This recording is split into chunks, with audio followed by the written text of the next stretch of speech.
안녕하십니까. 거꾸로 투자하는 쇼킹 부동산입니다. 국토부에서 무주택자가 안주할 소식을 발표했습니다. 가장 민감한 분양가와 관련된 이슈인데 이게 왜 충격적이고 어떤 영향을 줄지 쉽게 정리를 드리겠습니다. 또한 추가로 지금 심각한 공사비 분쟁에 대해서 좀 말씀을 드려야 될 것 같아서 같이 정리해 드리도록 하겠습니다. 오늘 내용 중요합니다. 영상 전에 구독과 알람 설정은 필수입니다.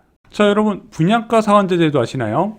얘는 아파트를 저렴하게 공급하려는 목적으로 만들어진 규제죠. 자, 현재 분양가 상한제 주택은요, 공공택지하고요, 그리고 국토부 장관이 지정한 민간택지 일부 지역에 적용이 됩니다. 현재는 강남 3구와 용산구에 적용이 되어 있죠. 자, 분양가 상한제는 어떤 기준으로 분양가를 책정할까요?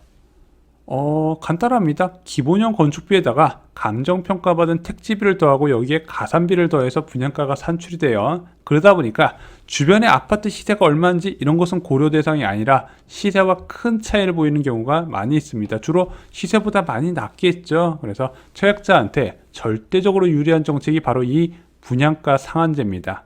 국토부가 29일 기본형 건축비를 정기 고시했습니다. 이 기본형 건축비는요, 6개월마다 3월달, 9월달에 매년 두 차례 고시를 하게 되어 있거든요. 그러면은 여기서 고시된 대로 분양가가 산정이 되는 거예요. 근데 얼마가 올랐다? 3.1% 상승을 했습니다. 이게 많이 상승한 건가요? 2023년 3월에는 2% 상승했고요. 9월달에는 1.7% 상승했어요. 근데 6개월 만에 3.1% 상승했다는 거죠. 자, 34평 아파트를 짓는데 얼마나 들까 한번 건축비 측면에서 살펴보겠습니다. 많은 사람들이 이 기본형 건축비에다가 34를 곱하시는데 그러면 안 되시고요.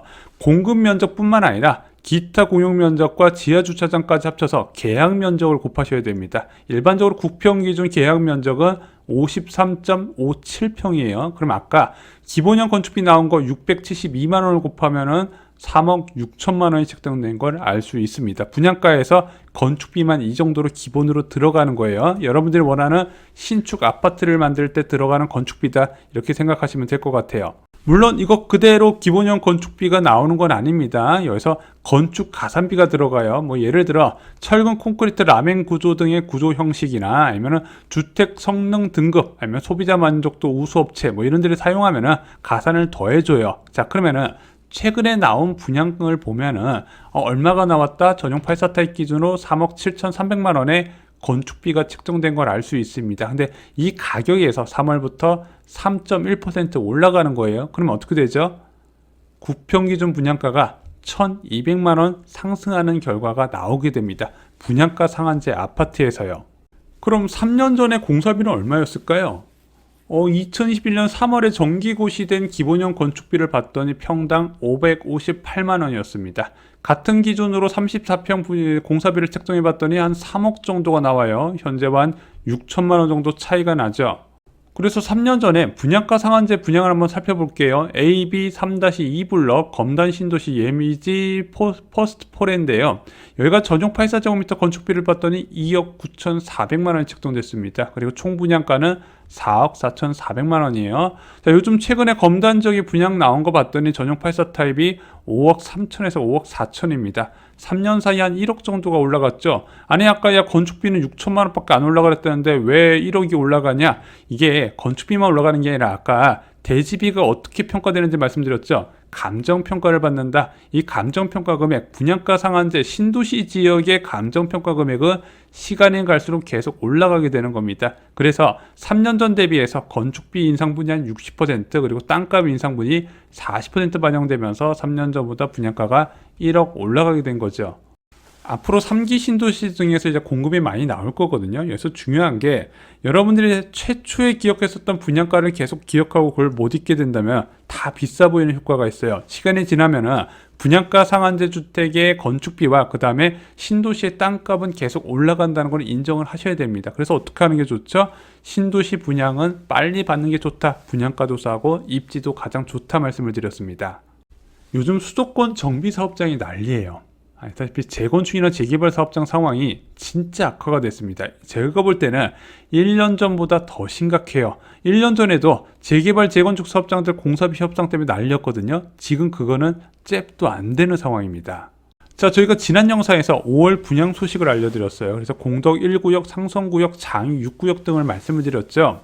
자, 이번 상반기에 분양하는 단지들은요, 작년에 공사비 협상으로 화제가 된 곳입니다. 그래서 공덕 1구역은 GS건설과 현대건설과 협상을 해서 평당 공사비 613만원 플러스 이제 마감재 고급화 비용 플러스 알파로 협의를 했어요. 이게 448만원에서 613만원으로 껑충 뛰어 올라간 거죠. 이제 2022년까지만 해도 이제 정비사업장에서 공사를 착공하면 보통 한 500만원대에서 나왔는데 갑자기 600만원 올라가니까 사람들이 깜짝 놀랐거든요.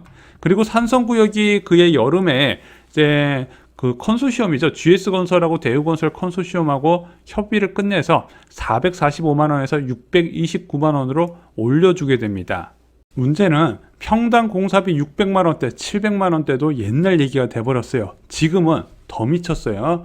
고척 4구역은요, 평당 공사비가 713만원으로 뛰어오른다는 얘기가 나오고요. 강남 지역은 이제 800만원대도 그냥 흔한 케이스가 돼버렸고, 규모가 조금 작은 사업장은요, 평당 900만원대까지 공사비가 치솟은 상황입니다. 그럼에도 불구하고 시공사를 선정을 못하고 있어요. 공사비를 올려도 시공사들이 들어오지 않네? 그럼 계속 공사비를 올려주는 악순환이 되는 겁니다. 자, 이러다 보니까 재건축 재개발 사업장마다 비상이 걸릴 수밖에 없어요. 일단은 공사비가 올라간다는 거, 전체 정비사업장의 사업비 중 가장 큰 비중을 차지하는 게 공사비인데, 공사비가 올라간다면 당연히 조합원들의 추가 분담금이 올라갈 것이고, 추가 분담금 올라가는 걸 좋아하는 조합원들은 한 명도 없다 보니까 자꾸 조합장한테 그 책임을 묻기 시작을 하는 겁니다. 그러면서 해임 총회가 급증을 해요. 자, 그나마 둔초중 사태 이후에 비대위의 힘이 좀 약해지긴 했는데, 이런 식으로 공사비가 올라가다 보니까 막 수억씩 추가 분담금 나오잖아요. 일단 조합장부터 자르고 보더라고요. 자, 이런 곳이 계속 늘어나면서 공사비 협상한다고 사업 지연되고요, 조합장 해입되면서 다시 새로운 집행부 들어온다고 사업 지연되는 케이스가 굉장히 많아지고 있습니다. 자, 또한 이런 식으로 정비사업장의 갈등이 확대되고 사업의 불확실성이 커지니까 어떤 문제가 나온다? 재건축 아파트 그리고 재개발 매물의 가격이 뚝뚝 떨어지는 결과가 나옵니다. 비인기 지역의 정비사업장이 직격탄을 받고 있어서 지금은 재건축 수요도 굉장히 양극화가 있어요. 강남이나 잠실 지역은 수요가 꾸준히 붙는데요. 뭐 노원이나 이런 식으로 약간 외곽 지역에 있는 정비사업장은 수요가 완전히 끊겨버리다시피 합니다. 그래서 지금은 사람들이 정비사업 투자할 때 아주 비싼 곳을 가거나 또는 공사비 협상이 끝난 거의 입주권 단계 사업장만 접근을 하고 있어요. 그러다 보니까 계속 가격 떨어지는 재건축 사업장이 많은데, 아시다시피 2021년에 노도광 지역으로 해서 연끌하신 분들이 많이 계시잖아요. 그분들이 이제 재건축을 기대하고 들어갔는데, 이제 재건축이 잘 되려면 일단 일반 분양가를 높게 받아야 되거든요. 노원구 지역의 신축 아파트 가격이 좀 지지부진하다 보니까 전체적으로 좀 안 좋은 상황이 몰려 있습니다, 지금. 자, 이제는 정부가 개입해야 될 정도라고 저는 생각을 해요. 그래서 정부가 이걸 개입을 안 하면은 어차피 서울이나 서울 인접 지역은 정비사업장 공급에 의존해야 되다 보니까 이게 문제가 될 것이다. 나중에 이런 지적이 나와서 110 부동산 대책이 나왔거든요. 110 부동산 대책에서는 표준 계약서를 조기에 배포하고 도시분쟁조정위원회가 지자체 관할에 있는데, 여기에 권한을 확대하겠다는 게 핵심이었어요. 근데 뭐 이게 계약서 문제는 아니거든요. 조합에서 계약 잘못해가지고 지금 공사비 올려주고 있는 건 아니에요.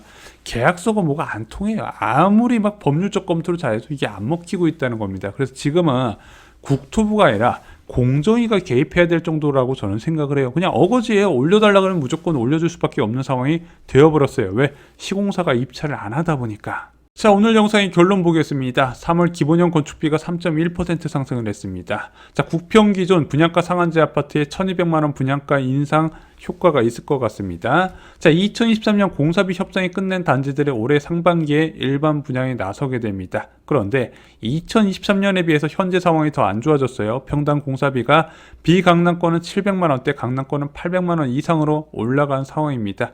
전방위적으로 정비사업 지연이 이어지고 있더라. 정부가 좀 더 깊숙이 개입할 필요가 있지 않나, 저는 이렇게 생각을 하고 있습니다. 자, 여러분들의 목소리가 궁금합니다. 급증한 공사비가 부동산 시장에 영향을 줄까요? 당연히 공급 축소로 영향이 있다? 아니다. 이미 공급된 아파트가 많아서 영향이 적다. 여러분들의 의견을 알려주시면 저한테 큰 도움이 됩니다. 댓글 기대하겠습니다. 목요일 멤버십 영상에서요 2억으로 투자할 수 있는 곳 그리고 5억에서 7억 내 집 마련을 희망하는 분들께 도움을 드릴 영상을 제작을 했습니다. 좋은 입지 단지 두 곳을 소개해 드렸습니다. 자, 멤버십 영상으로 다른 인생 만드시고요. 오늘 영상이 도움이 되셨다면요 좋아요와 주변 분들께 공유 꼭 부탁드리겠습니다. 연휴 잘 보내세요. 감사합니다.